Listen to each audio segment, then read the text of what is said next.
If you're on this channel or if you have a chronic illness, you're probably familiar with the spoon theory of chronic illness and energy. But personally, this theory has never really resonated with me. Like, can you go into spoon debt?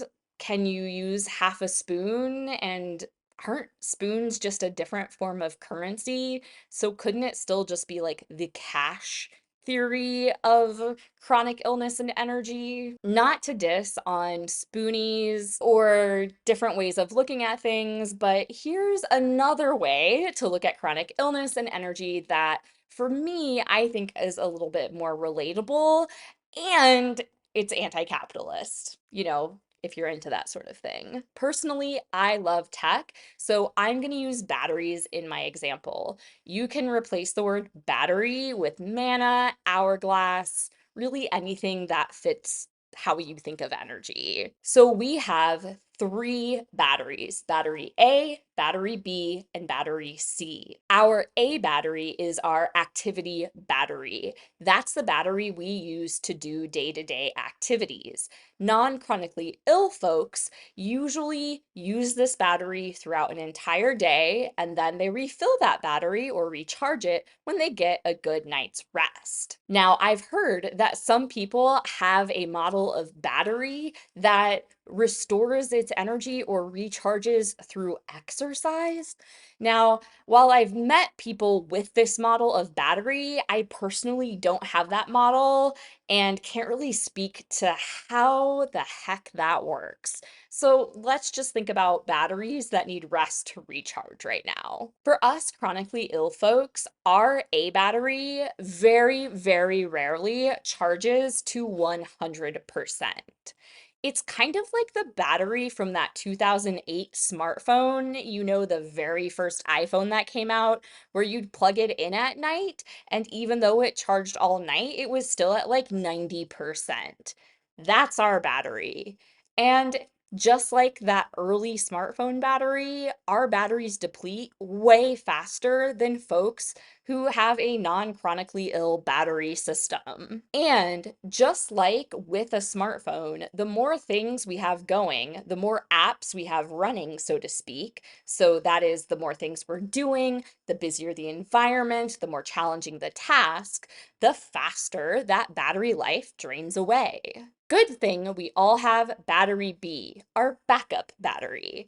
Non-chronically ill people use this battery from time to time if they have a poor night's sleep, maybe they did a really intense workout, or had a super jam-packed week at work. When non-chronically ill people say, "Yeah, I'm tired too," they're probably dipping into this B or backup battery. Chronically ill folks are constantly dipping into our backup battery. We are literally the people who always have to bring that extra battery pack to plug in our smartphones throughout the day. Battery B gets depleted faster than battery A and also takes longer to charge than battery A. So basically, us chronically ill folks are in a constant state of tired. And then there's battery C. I call this the critical battery. This baby is our survival battery. It is the last energy option available to you. And when it's depleted, game over, you are going to crash. Non-chronically ill folks rarely dip into this battery. In talking about this framework with my partner who is non-disabled, he told me that he has never dipped into his C battery. The best non-disabled example I can think of someone who may dip into their C battery are parents of a colicky newborn infant who haven't had a good night's sleep in weeks. They're probably dipping into their C battery. It's going to look a little different for everyone, but when I'm dipping into my C battery, my only aim is to get somewhere safe so that I can crash.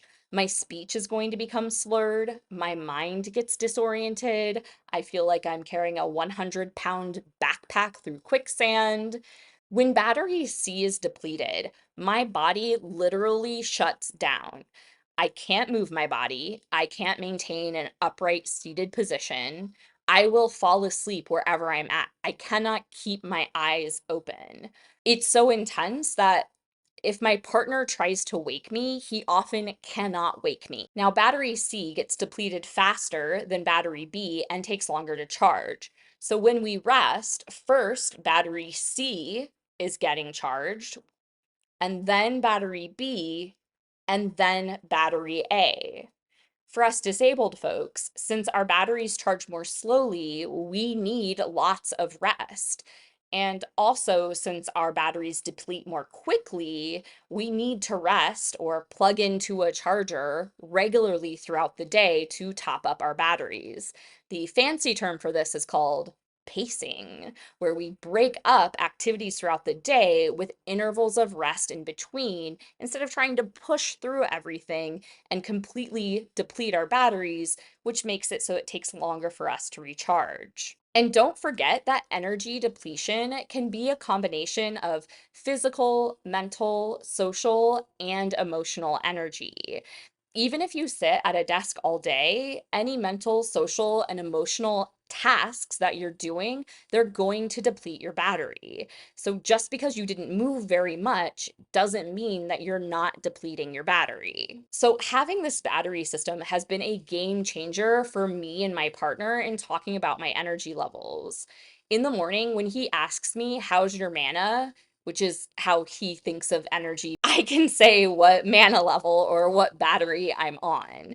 If I'm on B, he encourages me to take rest, which I ignore, or he encourages me to use my wheelchair. And while I should probably unpack why I feel the need to get permission from my partner, who's a middle-aged white dude, to use my wheelchair, and I mean, he is my favorite middle-aged white dude, I'm much harder on myself, and having another person to say, "Your battery is obviously really low, use your wheelchair," can be helpful when I'm in an MS-induced brain fog and I let my own internalized ableism get the better of me. It also helps him to set expectations for what I can do throughout the day.